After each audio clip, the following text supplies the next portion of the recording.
소리엘의 이런 교회 되게 하소서에서 은혜로운 찬양을 드리는 교회 되게 하소서 이렇게 찬양하는데, 우리 교회는 은혜로운 찬양을 드려서 참 감사한 것 같아요.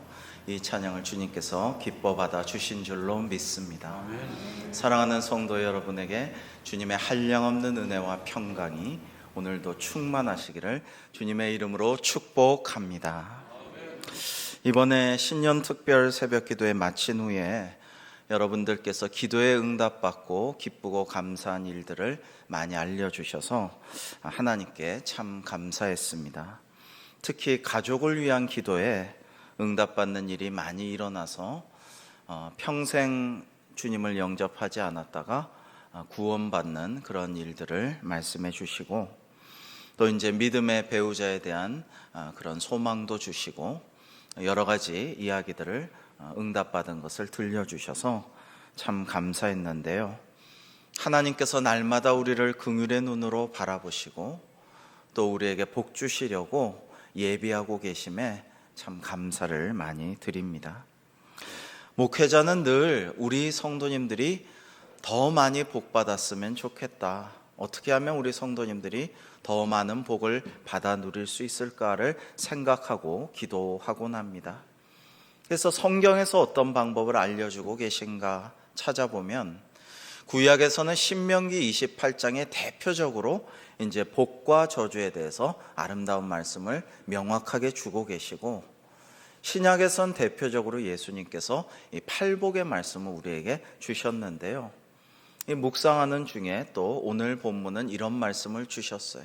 예수님께서 주는 것이 받는 것보다 더 복이 있음을 기억하라 라고 말씀하신 것을 오늘 우리에게 말씀을 내려주셨습니다.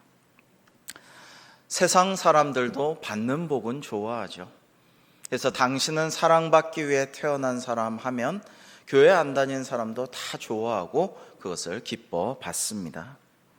그러나 오늘 본문에서 예수님께서는 주는 것이 받는 것보다 더 복이 있음을 꼭 기억하라라고 우리에게 말씀해 주셨습니다.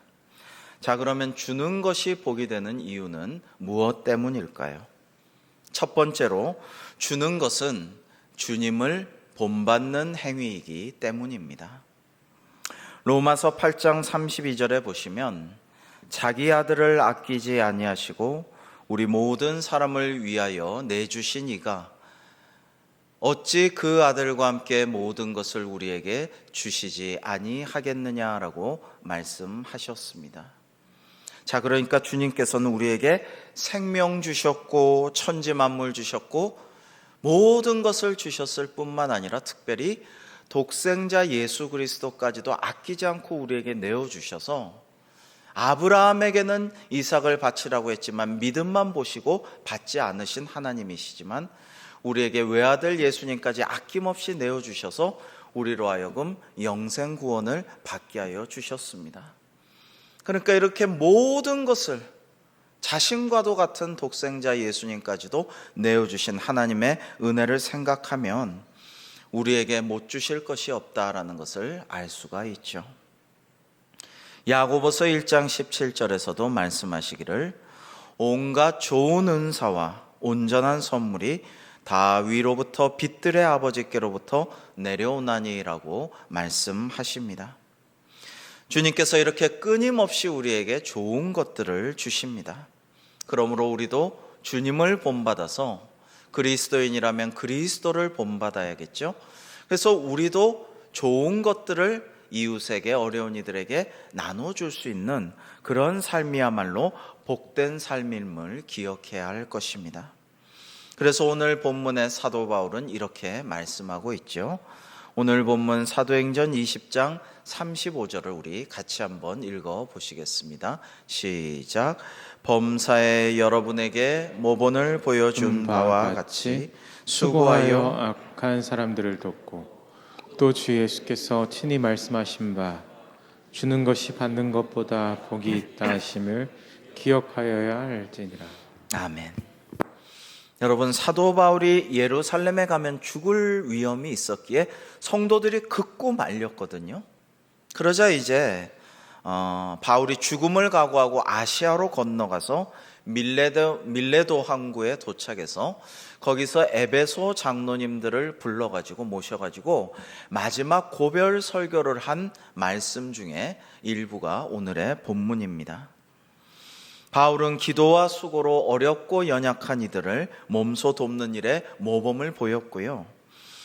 바울은 또 원래 예수님께서 이 땅에 계실 때 그 베드로나 야고보 요한과 같이 따라다니면서 말씀을 듣지는 못했잖아요. 그러나 주님께서 하신 말씀을 확실히 주님께서 하신 말씀을 듣고 그것을 인용한 것이 오늘 본문의 말씀이에요. 드문 본문이라고 할 수가 있습니다.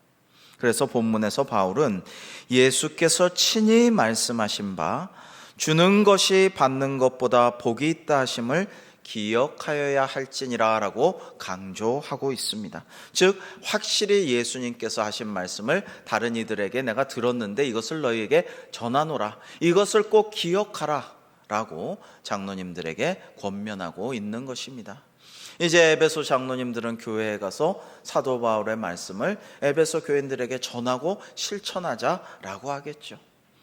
그래서 초대교회 교인들은요, 어려웠지만 요즘처럼 그렇게 대교회에 엄청난 규모의 건물과 부동산을 가지고 권세를 가지고 그렇지 않았죠. 초대교회 교인은 참 영세한 교회를 꾸려나가고 있었지만 늘 구제에 힘쓰고 선교에 힘쓰고 더 어려운 다른 교회를 도와왔음을 우리는 신약 성경에서 볼 수가 있습니다. 여러분, 코로나 상황에서 부자들은요, 지금 더 큰 부를 쌓고 있습니다. 특별히 일론 머스크라든지 제프 베이조스, 빌 게이츠 같은 거부들은 엄청나게 더 큰 부를 쌓아 올리고 있습니다. 이들 중에는 빌 게이츠 같이 어려운 이들을 위한 자선 사업에 크게 힘쓰는 이들이 있는가 하면 가진 것에 비해 별로 베풀지 않는 이들도 있습니다. 반면에 코로나19 시기에 조사 결과를 보니까 전 지구의 99%가 굉장히 어려운 상황에 처해서 빈곤에 시달리고 있다라고 합니다. 작년에는 무려 1억 6천만 명이 새롭게 빈곤층으로 떨어졌다라고 합니다.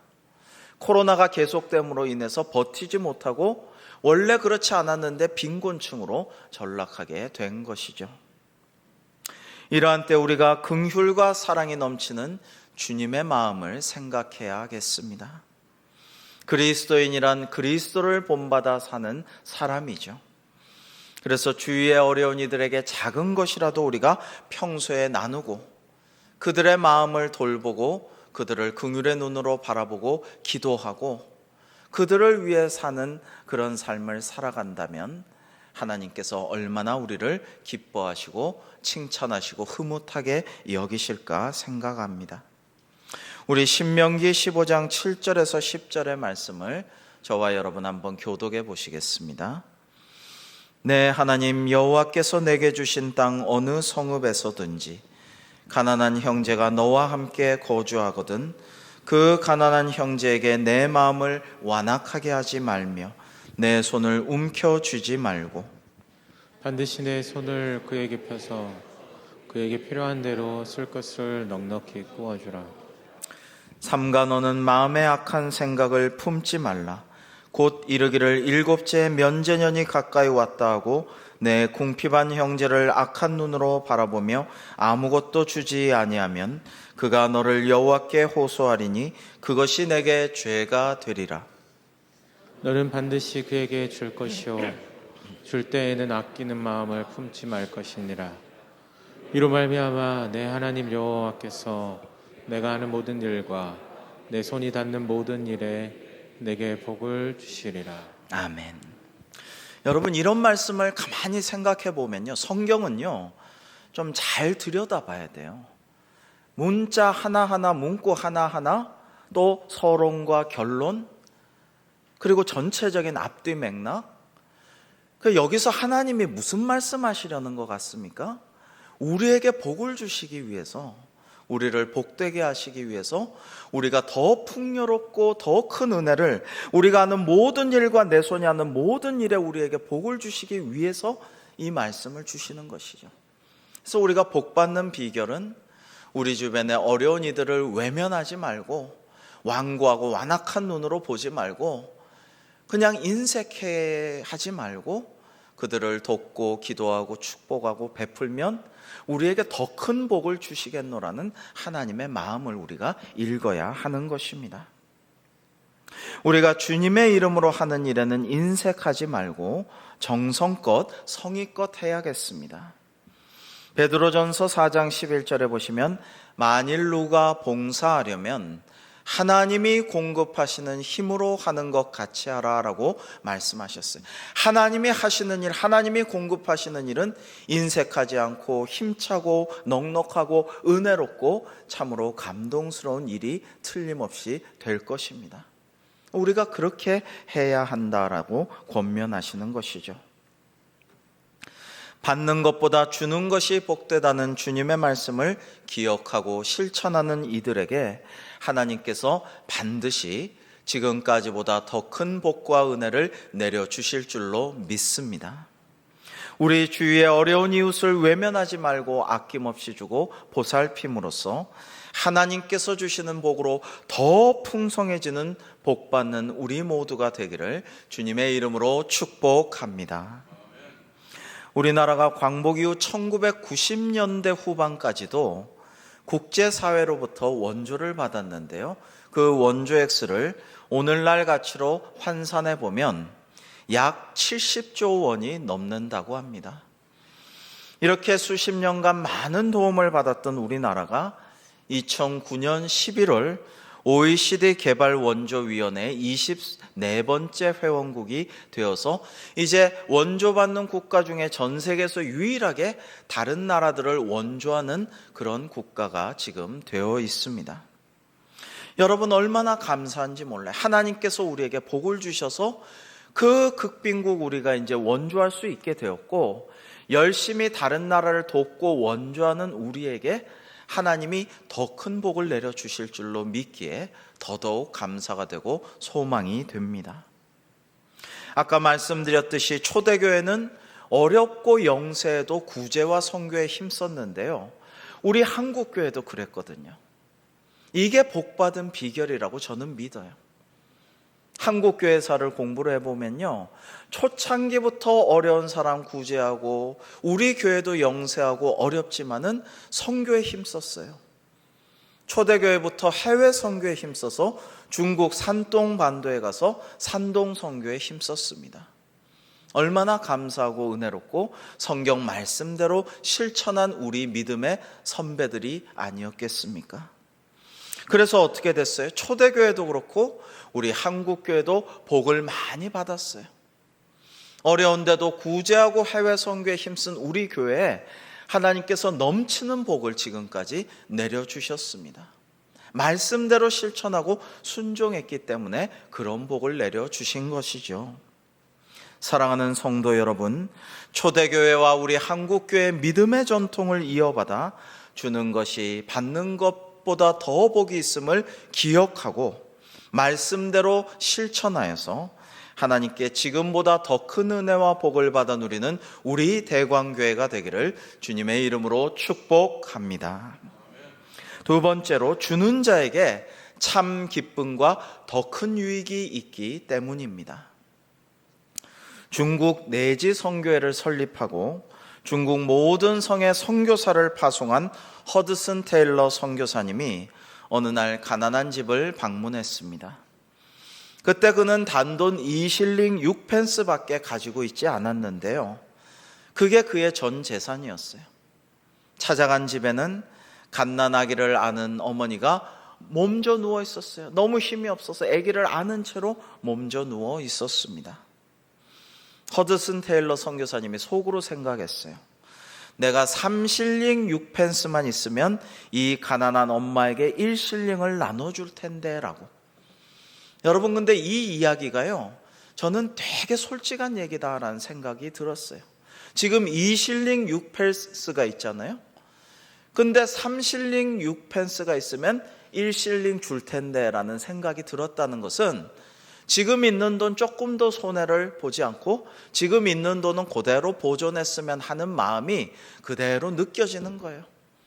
우리도 그럴 때 있잖아요. 누군가 나한테 뭐 좀 주면 내가 그거 갖고 도왔으면 좋겠다. 내 돈은 조금 더 손해 안 봤으면 좋겠다. 이런 생각하고 살잖아요. 여러분, 그런데 하나님의 말씀으로 위로했죠. 신방 갔으니까. 낙심하지 마세요, 아기 엄마. 하늘에는 자비롭고 사랑 많으신 아버지가 계십니다. 이렇게 위로하고 기도해 주려고 하는데 그 마음에 자꾸 음성이 들리는 거예요. 야, 너는 이 어려운 사람에게 사랑이 많으신 하나님 아버지 운운하면서 네 돈은 그대로 움켜쥐고 지금 가만히 내놓지 않고 꼭 쥐고 있지 않느냐? 이런 소리가 마음에 자꾸 들려오는 거예요. 그래서 아이고 안 되겠구나 해서 꼭 쥐고 있던 그 2실링 6펜스를 꺼내가지고 이거라도 보태서 아기 젖 먹이는데 도움을 받으시고 약이라도 사드세요. 이렇게 말하고 그제서야 기도를 하고 왔습니다. 이제 그는 무일푼이 되었지만 단칸방으로 돌아가는 그의 발걸음은 빈 호주머니만큼이나 더 가벼웠습니다. 다음날 꼼짝없이 굶을 수밖에 없는 그에게 누군가가 금화 10실링짜리를 우송하여 주었습니다. 누가 보내줬는지는 몰라요. 그러나 하나님께서 채워주신 것은 분명했습니다. 하나님께서 더 크고 더 귀한 선물로 가난하고 아픈 아기 엄마에게 전 재산을 나눠준 선교사님에게 은혜의 선물을 내려주셨던 것입니다. 사랑하는 성도 여러분, 우리가 신년 특별 새벽 기도회 때도 나눴지만 받는 것이 표면적인 기쁨이며 일시적인 기쁨을 자기가 얻는 복이라면 주는 것은 내면적인 기쁨이고 영원한 복을 누리는 그러한 복입니다. 여러분, 하나님께서는 우리가 세상의 행복만이 아니라 주님 주시는 내면적인 복을 누리기를 원하시죠. 그래서 우리는 그러한 복을 얻기를 사모해야 할 것이고 기도해야 할 것입니다. 많은 기부를 한 분들의 얘기를 들어보면요, 평생 피땀 흘려 모은 나의 재산을 내놓는 것이 확실히 처음에는 어려웠습니다. 그러나 마침내 결단하고 내놓았을 때 과거 재산을 하나하나 모을 때 느꼈던 기쁨과는 전혀 차원이 다른 신비한 기쁨이 있었고 그 다음부터는 점점 더 많이 내어놓을 수가 있었습니다라는 고백들을 듣곤 합니다. 여러분, 누군가에게 무언가를 준다는 것은 사실상은 나에게 베푸는 것이기도 합니다. 하버드 대학교를 비롯한 여러 대학과 실험기관의 실험 결과들을 보면 봉사활동을 하고 나누고 주고 베푸는 삶을 살아가는 사람들을 보면 영적으로나 정신적으로는 물론 육체적으로도 더 건강해지고 더 활동적이 되고 더 자기 자신에게 유익이 됨을 발견하였다는 조사 결과들을 발표하곤 합니다. 여러분, 이스라엘의 사해를 죽음의 바다라고 하죠. 데드시라고 합니다. 그런데 이 사해는 왜 죽음의 바다라고 불릴까요? 반면에 갈릴리 호수, 갈릴리 바다라고도 불리지만 갈릴리 호수는 생명의 호수입니다. 주변에도 많은 생명체들이 깃들어서 은혜롭게 풍성하게 누리고 살아가고 있습니다. 여러분, 사해가 죽음의 바다인 이유는 받기만 하고 흘려보내지 않기 때문에 염도는 점점 더 짙어지고 사람이 누워있기만 해도 둥둥 뜨고 그러나 죽음의 바다가 되고 마는 것입니다. 나가는 곳이 없기 때문이죠. 움켜쥐기만 하고 유통이 되지 않기 때문이죠. 우리도 아무리 좋은 것들과 영양분들을 잘 섭취해도 나가지 않으면 죽고 말죠. 그러나 갈릴리 호수는 다릅니다. 북쪽 헐몬산의 눈 녹은 깨끗한 물을 잘 받아들인 후에 그 요단강에서 흘러 들어온 물을 받아들일 뿐만 아니라 그것을 사해로 흘려 보내게 됩니다. 갈릴리 호수엔 수많은 물고기가 논일며 주변엔 오곡백과가 풍성하게 자라나고 있습니다. 물이 잘 순환하고 유통되기 때문입니다. 여러분, 복이라는 것은 유통이 되어야 합니다. 아무리 좋은 복이라도 그 자리에 고여만 있으면 썩어버리게 됩니다. 아무 쓸모가 없게 되는 것이죠. 그러므로 주라라고 주님은 말씀하시고, 주는 것이 더 복이 있는 것이고 이것을 꼭 기억하고 살아라라고 사도 바울은 주님의 말씀을 우리에게 전하고 계시는 것입니다. 오늘 이 주신 말씀을 설교하려고 주중에 기도하며 열심히 준비하고 있었는데요, 이 관양동 신년 인사회에 꼭 참석해 달라라는 초대가 제삼 와가지고 그러면 알겠습니다 하고 갔어요. 그래서 안양시장님, 국회의원님 등 여러분들과 만남의 시간을 가졌습니다. 시장님과 국회의원님에게서 좋은 이야기들을 많이 들었는데, 안양에도 이제 화장장이 마련됩니다. 그래서 장례 후에 성남까지 가거나 하시지 않고 안양에서 화장하실 수 있게 돼서 기쁜 소식입니다 전해 주었고, 전국 살기 좋은 50개 도시 중에 안양이 12위를 차지했는데 1위가 과천인데 그렇게 되도록 더 분발하겠습니다, 이런 말씀도 들었고요. 안양천 국가정원 3호 만들기 사업 중이라는 소식도 들었어요. 참고로 국가정원 1호는 전남의 순천만이죠. 그리고 안양이 경기도 유일의 미래교육도시로 선정되었다라는 좋은 소식을 들었습니다. 그런데 지난번 절제와 나눔의 식탁 헌금을 드리며 동장님께 들었는데 시장님이 다시 말씀을 하시더군요. 안양시에서 관양동이 제일 큰 동네인데 이 안양시 전체 저소득층의 무려 35%가 관양동에 살고 있다라는 것입니다. 그러니까 안양시 전체 3분의 1 이상의 저소득층이 관양동에 산다라는 그런 이야기였습니다. 그런데 이어서 코로나로 어려운 상황에서도 재작년과 작년 대광교회가 정성껏 어려운 이웃을 도와주셔서 그 따스함에 감동했고 참 고마웠다라는 말씀을 시장님과 동장님이 거듭 말씀해 주셨고, 강당을 가득 메운 관양동 주민 각 대표들이 거듭 박수로 화답해 주어서 참 감사하다라는 생각을 하고요, 그 자리에서 혼자 기도했어요. 하나님 감사합니다. 대광교회가 이웃을 사랑하고 나누는 교회라는 것을 관양동 주민들이 제삼 확인하게 해주셔서 감사하고, 저희가 한 일보다 훨씬 더 많이 칭찬도 받고 계속해서 좋은 이미지를 쌓아가게 하여 주시니 하나님의 은혜입니다. 하나님 감사합니다라고 그 자리에서 혼자 속으로 기도를 했습니다.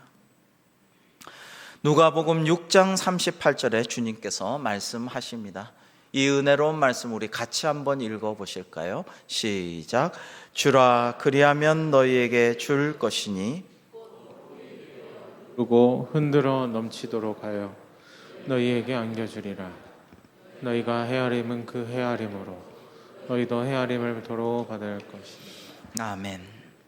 여러분, 주라, 주면, 주고 나는 아까 그 허드슨 헤일러 선교사님처럼 주면 나는 일시적으로 없을지 몰라도 하나님께서 채워주신다라는 거예요.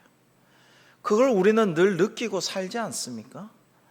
누군가 주고 어려운데도 이거 줘도 되나 하는데도 주면 하나님이 채워주셔요. 더 복을 주셔요. 그리고 우리 당대보다 자손들에게 더 축복하여 주십니다. 이것을 믿고 기억하시기를 바랍니다. 여러분, 어려운 이에게 베풀고 나눠주고 도와주시는 삶을 사십시오. 그러면 주님께 더 큰 복을 받게 될 줄 확실히 믿습니다. 주님의 말씀대로 어려운 이웃에게 나눠줌으로써 하나님께 훨씬 더 큰 은혜와 풍성한 복을 받아 누리는 우리 모두가 되기를 주님의 이름으로 축복합니다. 마지막 세 번째로, 주는 것으로 주님을 대접할 수 있기 때문입니다. 믿는 이들 중에는 하나님께 아낌없이 무언가를 드리고 싶어하는 이들이 많습니다. 그러나 아무리 드리고 싶어도 주님께 직접 드릴 수가 없죠. 그런데 하나님께서 기뻐하시는 일을 하면 그것이 하나님께 드리는 예물이 됩니다. 그래서 마태복음 25장 35절 36절에 보시면 지극히 작은 자 하나에게 한 것이 곧 내게 한 것이라고 말씀하시면서 주님이 목마를 때 배고플 때 먹고 마실 것을 준 사람, 나그네를 영접한 사람, 헐벗은 사람에게 옷 입히고 병든 사람을 돌봐주고 옥에 갇힌 사람을 위로한 사람들이 곧 주님에게 한 것이라고 예수님께서 말씀해 주셨음을 기억합니다. 우리 교회에도 예전에 어느 노 권사님이 정말 남모르게 교회 어려운 목회자들, 교회들을 많이 돕고 해외에도 여러 교회들을 세우고 이것을 남모르게 하시면서 이것이 주님께 한 것이라는 믿음을 고백해서 제가 은혜가 된 적이 있어요. 또 예전에 어느 다른 노 권사님이 만약 하나님께 맛있는 음식을 드릴 수도 없고 용돈도 드릴 수가 없고 뭐 좀 어떻게 해드릴 수가 없어서, 직접 해드릴 수가 없어서 세 가지를 합니다라고 말씀하신 적이 있습니다. 하나는 주님께 드리는 마음으로 주님의 몸된 교회를 위해 헌금하고, 또 하나는 주님께 드리는 마음으로 가난한 목회자들을 위해서 드리고, 마지막은 주님을 섬기는 마음으로 가난한 이들을 위해서 내 모든 재산을 다 쓰고 죽으려고 애쓰고 있어요 라고 말씀하셨어요. 그렇게 나눠줄 때마다 주님께서 음성을 들려주셨다고 합니다. 내 딸아, 내가 참 기쁘도다, 내 마음이 참 기쁘노라 라고 말씀을 그때마다 들려주셔서 은혜가 되었다. 그래서 나는 늘 기쁨 속에 살아요 라고 고백하시다가 정말 98세를 건강하게 누리시고 주무시듯이 돌아가셨어요. 근데 이 권사님이 늘 나라와 민족과 우리 사랑하는 교회와 목회자들과 성도들과 정말 많은 이웃들 위해서 열심히 특히 선교사님들 위한 기도를 빠지지 않고 늘 오랫동안 기도했지만 본인을 위해서 건강과 장수와 맑은 정신, 잠자듯이 별세하는 은혜를 따로 구하지 않으셨지만 하나님께서는 그 모든 것을 다 주셨어요. 너희가 먼저 그의 나라와 의를 구하면 이 모든 것을 너희에게 채우시리라, 이 말씀대로 사셨음을 제가 기억하고 있습니다. 그러므로 요한일서 3장 18절에서 말씀하시기를 자녀들아 우리가 말과 혀로만 사랑하지 말고 행함과 진실함으로 하자라고 말씀하셨습니다. 인생의 마지막 때에는 우리가 얼마 벌었느냐, 내가 어떤 사람이냐, 내가 어떤 지위를 누렸느냐, 얼마나 지금 유산을 나눠줄 수 있느냐, 이런 것보다는 마지막 때 우리가 누구에게, 가난한 이에게, 도움이 필요한 이에게 얼마나 주었느냐, 얼마나 베풀었느냐, 얼마나 나와 상관없는 사람을 위하여서 나누어 주었느냐가 주님께 기억될 것입니다. 코로나로 우리 모두 어려웠지만 그 가운데에서도 하나님께서 우리에게 베풀어 주신 은혜가 조금도 부족하지 않았습니다. 오히려 코로나 기간에 절제와 나눔의 식탁원금 등을 통해 여러 교회들과 어려운 분들을 예전보다 더 많이 도울 수 있어서 하나님께 감사했습니다. 좋으신 하나님께서 작년에도 우리에게 넘치는 복을 부어 주셨어요. 그러므로 주신 복을 다시 어려운 이웃과 나누고자 합니다. 지난주 공동의회에서는 지난해 2월 된 재정의 일부를 어려운 이웃을 위해 사용하기로 결정했습니다. 오늘 당회가 있는데요. 설을 앞두고 어떻게 하면 어려운 분들을 더 잘 도울 수 있을까를 함께 기도하며 당회에서 잘 상의하여서 우리 교회가 계속해서 복의 통로로서의 역할을 감당해 가고자 합니다. 이렇게 할 때 주님께서 기뻐하시고 칭찬하시고 우리 교회에 더 큰 은혜와 축복을 내려주실 줄로 믿습니다. 사랑하는 성도 여러분, 주는 것보다 받는 것이 더 복이 있음을 기억하고 실천하는 삶을 우리 모두 살아가므로 하나님께서 예비하신, 이미 주시려고 기다리고 계시는 놀라운 은혜와 복을 누리는 우리 모두가 되기를 주님의 이름으로 축복합니다. 기도하겠습니다. 하나님 은혜 늘 감사하며 코로나 중에 주신 더 큰 은혜에도 정말 감사를 올려드립니다. 주님 홀로 영광받아 주시옵시고 주는 것이 받는 것보다 더 복이 있음을 꼭 기억하고 주님의 말씀대로 살아가는 저희들 각자의 삶, 또 우리 대광교회가 되어서 하나님 주시는 복을 더 풍성히 받아 누리는 저희들 되게 인도하여 주시옵소서. 예수님의 이름으로 감사하며 기도하옵나이다. 아멘.